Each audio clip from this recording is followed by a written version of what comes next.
youtube.com/Leandro Mota. Quando eu passo de Hilux, as novinhas gostam. Só porque tenho dinheiro e sou vaqueiro da roça. Ela não gosta de cavalo, só da minha Hilux.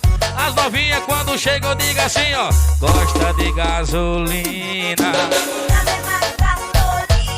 E elas gostam de gasolina.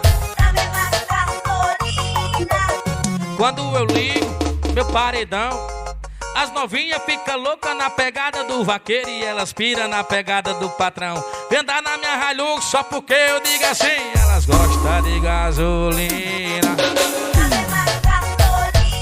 E elas gostam de gasolina.